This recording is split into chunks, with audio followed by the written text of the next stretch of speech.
What's up, Navigating Academia family? I hope you guys are having a fantastic day so far. This is your buddy Dr. J. Phoenix Singh, your personal academic mentor, coming at you to be able to answer a question that anybody who's currently enrolled in a doctoral program, and especially anybody who's thinking about enrolling in a doctoral program, has probably pondered at some stage. And this is just how do you go about picking a doctoral dissertation project?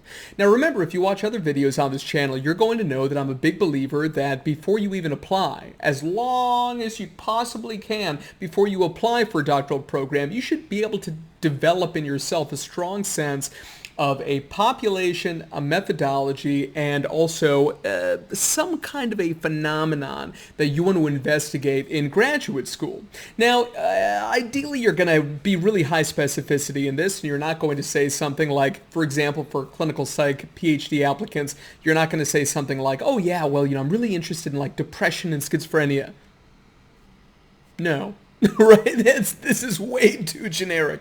Or it's something like, well, I'm really interested in like RCTs for individuals with PTSD. No, it's way too generic. I'm talking about, I'm interested in taking a look at, threat control override symptoms for individuals diagnosed with depression, with auditory hallucinations, and these individuals have to be adult male veterans between the ages of 18 to 21 who saw active combat specifically in the Afghanistan and Iraqi conflicts over the past, 20, 30 years, whatever it's been. And in addition to that, I want to use face morphing technologies and eye tracking technologies to be able to explore this. That's the level that I'm talking about. Now, many of you who are watching this may think to yourself, yeah, but Dr. Singh, I have no idea even how to do that.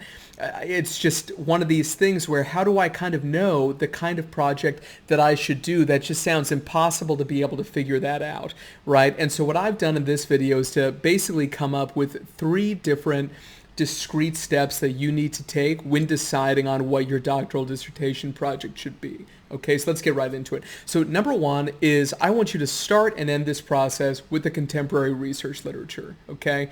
The place to start is literally, if you just sit around and think to yourself what you're interested in, start at that high sensitivity level. I'm fine with that. You're really interested, let's say, in, like for me, I was a forensic psychologist. I was really interested in psychopathy, so like systematic study of psychopaths.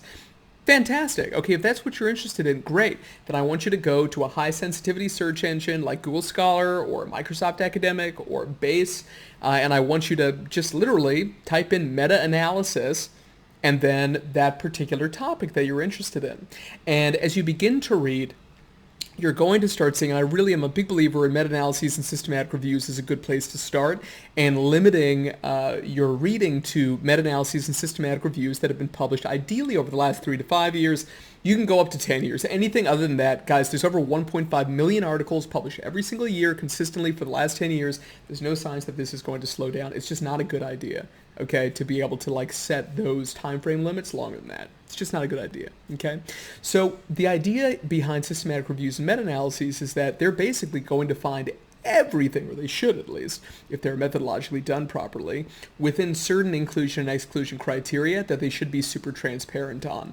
So they should have found everything on a given topic, and they're going to tell you what the major trends are in a field, what the major findings are so far, and hopefully they're also going to identify limitations in the existing research literature or opportunities for future research. Now, this is why it's important that the meta-analysis or systematic review is as fresh as possible, as new as possible, because with so many new articles coming out every single year, there's a high likelihood that if the thing came out, let's say 7 years ago, and they said, hey, these are 3 studies that need to be done, or these are 3 research areas that need to be probed, other people have come in and they've said, okay, great, I'll just do that, right? So they've kind of already taken advantage of that. This is why you start with something like systematic reviews or meta-analyses. Read them and just let that genius brain of yours work, and it's going to percolate with some questions. And these are going to be logical questions that are derived from the existing literature. And then what I want you to do is I want you to see if you can answer them with other research literature that's out there.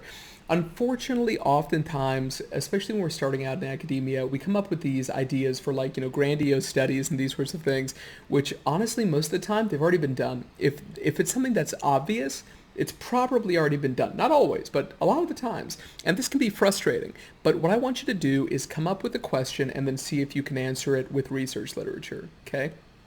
And if you can, if you can find those articles, I want you to read them. And after you read them, you're going to have some more questions. And I want you to continue going down that rabbit hole. And this can take months, sorry, right? It can take a very long period of time. But eventually you're going to have a question that won't have an answer, right? And the most important thing here is that the question that you have is based on research literature, which is based on previous research literature, right? In other words, you will essentially already have done a literature review, right? You will have gone through that process systematically, and all of a sudden you have a question that, again, has that logic flow, and it has not been answered yet. Okay?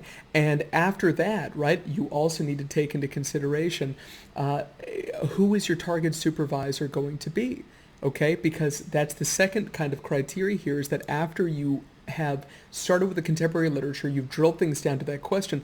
The next thing about coming up with a project is you need to make sure that after you have that research question, that your target supervisor, if you haven't applied yet, or your current supervisor, that the question that you have can be answered using a methodology or a statistical analytic technique or set of techniques that are within the wheelhouse of that individual.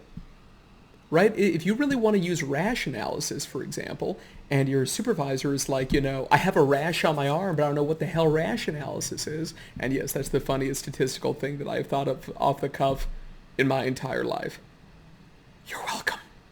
Anyway, so the idea here, right, is that, God, it's not good, guys, when you're making YouTube videos and like you crack yourself up and you're like in a room alone, which just makes you feel like, I need some more friends, right? So anyway, so ensure a goodness of fit with your supervisor's methodological and statistical wheelhouse. It's really important, okay? If you end up, like I said, choosing something where maybe they don't even have the resources for it. You have a really great research question, but it's like, how on earth are you supposed to get that data, right? Or it would require a huge amount of external funding. You don't have the time to be able to apply for it. Speaking of timing, that's the third, right, tip that I've got for you. Do not choose any project, right, where there's too much uncertainty about when it's, do not choose any project where there is quite a bit of uncertainty, right, in terms of how long it's going to take before that project is completed. Okay, so for example, I have a dear friend of mine at Oxford, and it took her 12 years to do her dissertation project because she chose a project which was longitudinal in nature, where the likelihood of attrition was high, and she kept getting attrition over and over and over again. Her samples were just too small.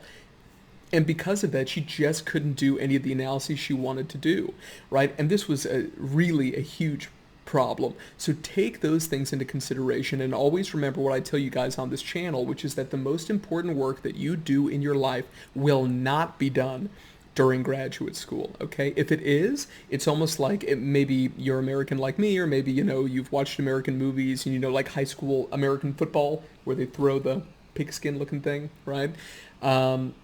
You always hear these stories. I know people too like this, where like in high school, in secondary school, right? They were the quarterback of the high school football team, got all the girls, they were super cool, and then all of a sudden it's like 20 years later, and they're still wearing their like high school jacket and talking about, hey, remember that one game, blah, blah, blah, blah. They peaked in high school, okay?